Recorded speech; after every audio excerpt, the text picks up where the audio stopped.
Hello, I'm Jyrkii Kujansuu. I'm the president of Saab Technologies in Poland. Okay.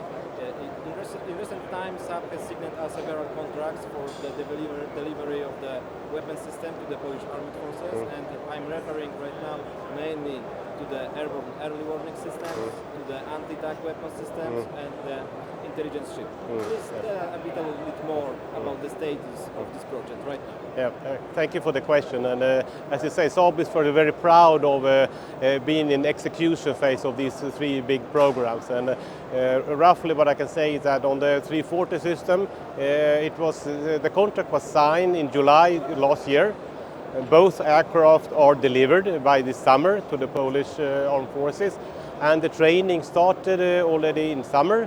And in August, the certificates for the first crew was handed over by the Deputy Defense Minister of National Defense in Poland, Mr. Bejda, to the crew, and he also declared the initial operational capability of the aircraft system as a capability to Poland.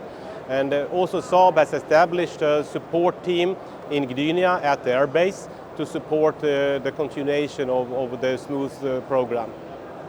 Okay, if we are speaking about the Delphin program, I know the ship will be built in the Polish shipbuilding industry by the Remontowa. Yes. I would like to ask you about, how the Polish shipbuilding industry is performing in this program. Yeah, okay. So so firstly, to background, so the contract was signed in 2022, and we passed the first key laying, or the first vessel key laying in July last summer, and the second vessel had its key laying in January now 2024. And as you mentioned, the ships are being built by Remontowa in Gdansk, the shipyard.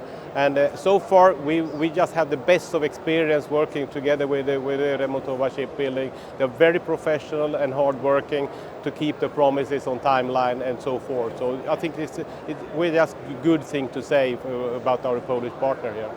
And for the ground combat, if I may say a few words on that. So that is one of the biggest contracts, in fact, for the ground combat or the anti-tank system. It is the biggest contract ever signed by Saab for a single customer. So we're extremely pleased with that. And the contract included the weapons, of course, some of the ammunition portfolio, as well as some training equipment. So the deliveries will start already by end of this year and continue as contracted until 2027.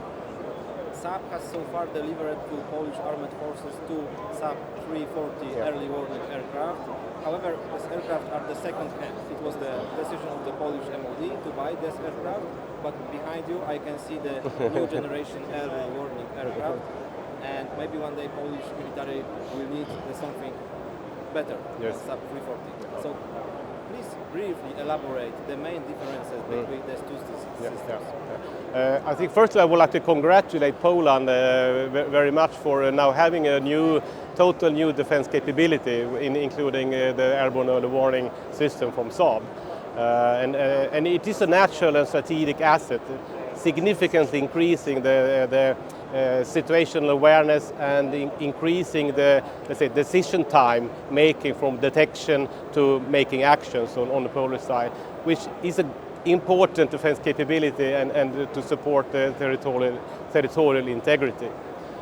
On that program, we will continue to support the long-term operations of the aircraft, so we can offer Poland some additional packages for system upgrades and support. In the small comparison, then of course it's a total other aircraft. The platform, for course, it's a global 6000, which have a longer endurance in air. Why? So the basic core functionalities of the radar and system design, they are very much similar, in fact.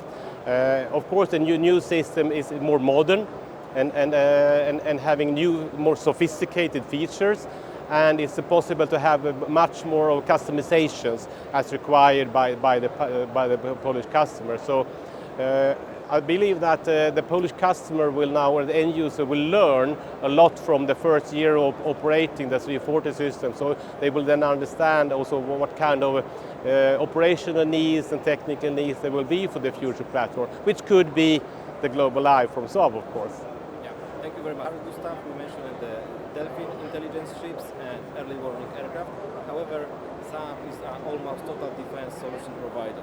So, sir, please tell us a little bit more about this, what you are exhibiting here in MSPO in Kielcach, and subsequently, what is Saab offering to the Polish Armed Forces today?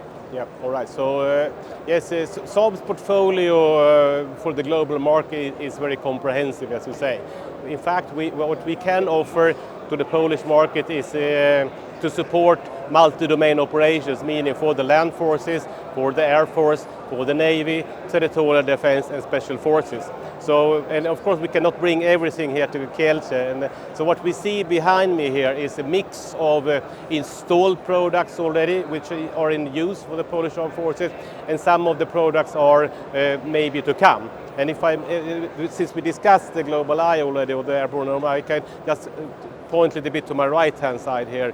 That one of the features we can see here is the ground-launched small diameter bomb, which is it's a artillery precision long firing system for Polish Armed Forces, which we do together with Boeing. So it's a international cooperation activity for Saab, and that's one thing we offer as a new capability here.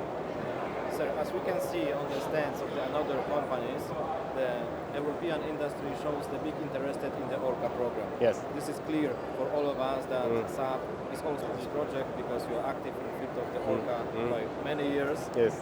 There is a long story, we know this, but please briefly elaborate the key features of your offer in the Orca program. Yes. I'm referring to the A26 submarine, and I would like to ask you about the tactical capabilities which can be provided by this submarine. And point two, in the field of the Orca program, could you provide us with some details about your industry cooperation proposal for the Polish industry? Yeah, you're absolutely right that Saab is having the key interest for the Orca program, and it was already in the times of 2016 and a few years going forward with our offer. And as the program restarted last year, so Saab has engaged in the market activity now, which the Armed Agency was requesting. So we have provided all the necessary information in that process. And for certain reasons, the program has been declared as a restricted program by the customer. So I cannot give any, let's say, details really on the offer which comes from Saab. But what I can say, of course, is that Saab's offer is based on the evolutionary design we are having with our submarines from the history of building submarines over 100 years for the Baltic Sea specifically, and the latest still in operation, the A-17 class and the A-19 class, the Gotland class vessels. So the A-26 is a continuation of that design pattern. As for the industrial cooperation, I think we have proved that in already so many other programs that our cooperation offer will be credible, and it will be comprehensive, and it will comply to all Polish requirements requested so far. Yeah. However, the A-26 was designed by Saab to meet the requirement of the Swedish Navy, right? So the main operational theater for the Swedish Navy is Baltic. I can expect that this ship, A-26, is designed especially to operate in the Baltic Sea condition. Am I correct? Well, firstly, if you remember, let's say going back 20 years, there are many stories about the Gotland class submarines operating not only in the Baltic Sea but also in blue water, of course. And many of the activities are, of course, classified by the Swedish Navy, but one thing which has been publicly stated that the Gotland was doing a cooperation activities with the U.S. Navy outside San Diego for 2 years. Training activities. The training activities, operational training activities, and that is typically very much blue water activities, and the result and outcome from that, I think, it was very evident for all, and it was expressed by the U.S. Navy admirals that totally was a wow. This was really a new capability of threat we didn't realize. So I would say that yes, it is designed for Baltic Sea operations mostly, because that's even more complex environment from many perspectives. But it's absolutely capable also for blue water operations.